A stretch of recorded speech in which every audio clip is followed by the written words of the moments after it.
ਤੇ ਆਪਾਂ ਇਹਨਾਂ ਖਬਰਾਂ ਦੇ ਵਿੱਚ ਅਗਲੀਆਂ ਖਬਰਾਂ ਦਾ ਰੁਖ ਕਰੀਏ ਜੀ। ਗੱਲ ਕਰੀਏ ਆਪਾਂ ਇਸ ਵੇਲੇ ਸੈਕਰਾਮੈਂਟੋ ਦੀ। ਸੈਕਰਾਮੈਂਟੋ ਦੇ ਵਿੱਚ ਖਬਰ ਇਹ ਆ ਰਹੀ ਹੈ ਕਿ ਮਿਲਟਲ ਬੀਚ ਸ਼ਹਿਰ ਦੇ ਵਿੱਚ ਇੱਕ ਛੋਟਾ ਜਹਾਜ਼ ਹੈ ਜਿਹੜਾ ਹਾਦਸਾਗ੍ਰਸਤ ਹੋ ਗਿਆ। ਪਤਾ ਲੱਗਿਆ ਕਿ ਜਹਾਜ਼ ਦੇ ਵਿੱਚ ਸਵਾਰ ਸਾਰੇ 5 ਜਣਿਆਂ ਦੀ ਮੌਤ ਹੋ ਗਈ ਹੈ, ਜਿਨ੍ਹਾਂ ਦੇ ਵਿੱਚ ਜਹਾਜ਼ ਦਾ ਪਾਇਲਟ ਵੀ ਦੱਸਿਆ ਗਿਆ ਸ਼ਾਮਲ ਹੈ।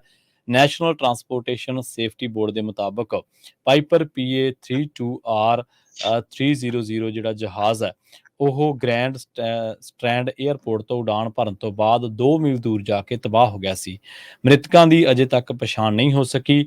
ਉੱਤਰੀ ਮਿਲਟਲ ਬੀਚ ਜਿਹੜੀ ਪੁਲਿਸ ਹੈ ਉੱਥੋਂ ਦੇ ਜਨਤਕ ਸੂਚਨਾ ਅਫਸਰ ਨੇ ਪੈਟ ਵਿਲਕਿੰਸਨ, ਉਹਨਾਂ ਨੇ ਇਹ ਗੱਲ ਕਹੀ ਹੈ ਕਿ ਜਿਹੜਾ ਇਹ ਕਾਉਂਟੀ ਕੋਰਨਰ ਦਫ਼ਤਰ ਦੇ ਜਿਹੜੇ ਅਧਿਕਾਰੀ ਆ ਉਹ ਮ੍ਰਿਤਕਾਂ ਦੀ ਪਛਾਣ ਕਰ ਰਹੇ ਆ ਤੇ ਉਸ ਤੋਂ ਬਾਅਦ ਅਸੀਂ ਜਿਹੜੇ ਪਰਿਵਾਰਾਂ ਨੂੰ, ਹਾਦਸੇ ਦੇ ਪੀੜਤ ਪਰਿਵਾਰ ਆ ਉਹਨਾਂ ਦੇ ਪਰਿਵਾਰਾਂ ਨੂੰ ਅਸੀਂ ਉਹ ਜਾਣਕਾਰੀ ਜਿਹੜੀ ਆ ਉਹ ਮੁਹੱਈਆ ਕਰਵਾਵਾਂਗੇ। ਹਾਦਸੇ ਦੇ ਪਿੱਛੇ ਕਾਰਨ ਕੀ ਰਹੇ ਨੇ ਇਹਦੇ ਲਈ ਜਾਂਚ ਕੀਤੀ ਜਾ ਰਹੀ ਹੈ ਤੇ ਫੈਡਰਲ ਐਵੀਏਸ਼ਨ ਪ੍ਰਸ਼ਾਸਨ ਤੇ NTSB ਦੇ ਜਿਹੜੇ ਅਧਿਕਾਰੀ ਨੇ ਉਹ ਇਸ ਹਮਲੇ ਦੀ ਨਹੀਂ, ਇਸ ਹਾਦਸੇ ਦੀ ਜਾਂਚ ਕਰ ਰਹੇ ਨੇ ਜੀ। ਤੇ ਆਪਾਂ ਇਹਨਾਂ ਖਬਰਾਂ ਦੇ ਵਿੱਚ ਅਗਲੀਆਂ ਖਬਰਾਂ ਦਾ ਰੁਖ ਕਰੀਏ ਜੀ। ਗੱਲ ਕਰੀਏ ਆਪਾਂ ਇਸ ਵੇਲੇ ਸੈਕਰਾਮੈਂਟੋ ਦੀ। ਸੈਕਰਾਮੈਂਟੋ ਦੇ ਵਿੱਚ ਖਬਰ ਇਹ ਆ ਰਹੀ ਹੈ ਕਿ ਮਿਲਟਲ ਬੀਚ ਸ਼ਹਿਰ ਦੇ ਵਿੱਚ ਇੱਕ ਛੋਟਾ ਜਹਾਜ਼ ਹੈ ਜਿਹੜਾ ਹਾਦਸਾਗ੍ਰਸਤ ਹੋ ਗਿਆ। ਪਤਾ ਲੱਗਿਆ ਕਿ ਜਹਾਜ਼ ਦੇ ਵਿੱਚ ਸਵਾਰ ਸਾਰੇ 5 ਜਣਿਆਂ ਦੀ ਮੌਤ ਹੋ ਗਈ ਹੈ, ਜਿਨ੍ਹਾਂ ਦੇ ਵਿੱਚ ਜਹਾਜ਼ ਦਾ ਪਾਇਲਟ ਵੀ ਦੱਸਿਆ ਗਿਆ ਸ਼ਾਮਲ ਹੈ। ਨੈਸ਼ਨਲ ਟਰਾਂਸਪੋਰਟੇਸ਼ਨ ਸੇਫਟੀ ਬੋਰਡ ਦੇ ਮੁਤਾਬਕ ਪਾਈਪਰ PA 32R 300 ਜਿਹੜਾ ਜਹਾਜ਼ ਹੈ ਉਹ ਗ੍ਰੈਂਡ ਸਟ੍ਰੈਂਡ ਏਅਰਪੋਰਟ ਤੋਂ ਉਡਾਣ ਭਰਨ ਤੋਂ ਬਾਅਦ 2 ਮੀਲ ਦੂਰ ਜਾ ਕੇ ਤਬਾਹ ਹੋ ਗਿਆ ਸੀ। ਮ੍ਰਿਤਕਾਂ ਦੀ ਅਜੇ ਤੱਕ ਪਛਾਣ ਨਹੀਂ ਹੋ ਸਕੀ। ਉੱਤਰੀ ਮਿਲਟਲ ਬੀਚ ਜਿਹੜੀ ਪੁਲਿਸ ਹੈ ਉੱਥੋਂ ਦੇ ਜਨਤਕ ਸੂਚਨਾ ਅਫਸਰ ਨੇ ਪੈਟ ਵਿਲਕਿੰਸਨ, ਉਹਨਾਂ ਨੇ ਇਹ ਗੱਲ ਕਹੀ ਹੈ ਕਿ ਜਿਹੜਾ ਇਹ ਕਾਉਂਟੀ ਕੋਰਨਰ ਦਫ਼ਤਰ ਦੇ ਜਿਹੜੇ ਅਧਿਕਾਰੀ ਆ ਉਹ ਮ੍ਰਿਤਕਾਂ ਦੀ ਪਛਾਣ ਕਰ ਰਹੇ ਆ ਤੇ ਉਸ ਤੋਂ ਬਾਅਦ ਅਸੀਂ ਜਿਹੜੇ ਪਰਿਵਾਰਾਂ ਨੂੰ, ਹਾਦਸੇ ਦੇ ਪੀੜਤ ਪਰਿਵਾਰ ਆ ਉਹਨਾਂ ਦੇ ਪਰਿਵਾਰਾਂ ਨੂੰ ਅਸੀਂ ਉਹ ਜਾਣਕਾਰੀ ਜਿਹੜੀ ਆ ਉਹ ਮੁਹੱਈਆ ਕਰਵਾਵਾਂਗੇ।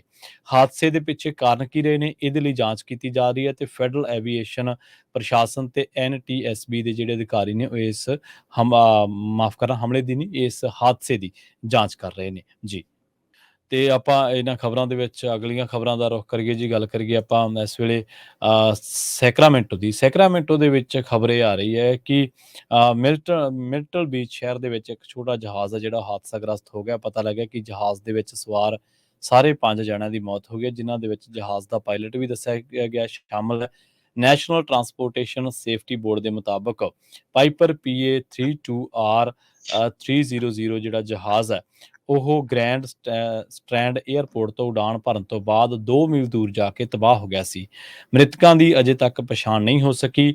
ਉੱਤਰੀ ਮਿਲਟਲ ਬੀਚ ਜਿਹੜੀ ਪੁਲਿਸ ਹੈ ਉੱਥੋਂ ਦੇ ਜਨਤਕ ਸੂਚਨਾ ਅਫਸਰ ਨੇ ਪੈਟ ਵਿਲਕਿੰਸਨ, ਉਹਨਾਂ ਨੇ ਇਹ ਗੱਲ ਕਹੀ ਹੈ ਕਿ ਜਿਹੜਾ ਇਹ ਕਾਉਂਟੀ ਕੋਰਨਰ ਦਫ਼ਤਰ ਦੇ ਜਿਹੜੇ ਅਧਿਕਾਰੀ ਆ ਉਹ ਮ੍ਰਿਤਕਾਂ ਦੀ ਪਛਾਣ ਕਰ ਰਹੇ ਆ ਤੇ ਉਸ ਤੋਂ ਬਾਅਦ ਅਸੀਂ ਜਿਹੜੇ ਪਰਿਵਾਰਾਂ ਨੂੰ, ਹਾਦਸੇ ਦੇ ਪੀੜਤ ਪਰਿਵਾਰ ਆ ਉਹਨਾਂ ਦੇ ਪਰਿਵਾਰਾਂ ਨੂੰ ਅਸੀਂ ਉਹ ਜਾਣਕਾਰੀ ਜਿਹੜੀ ਆ ਉਹ ਮੁਹੱਈਆ ਕਰਵਾਵਾਂਗੇ। ਹਾਦਸੇ ਦੇ ਪਿੱਛੇ ਕਾਰਨ ਕੀ ਰਹੇ ਨੇ ਇਹਦੇ ਲਈ ਜਾਂਚ ਕੀਤੀ ਜਾ ਰਹੀ ਹੈ ਤੇ ਫੈਡਰਲ ਐਵੀਏਸ਼ਨ ਪ੍ਰਸ਼ਾਸਨ ਤੇ NTSB ਦੇ ਜਿਹੜੇ ਅਧਿਕਾਰੀ ਨੇ ਉਹ ਇਸ ਹਮਲੇ ਦੀ ਨਹੀਂ, ਇਸ ਹਾਦਸੇ ਦੀ ਜਾਂਚ ਕਰ ਰਹੇ ਨੇ ਜੀ।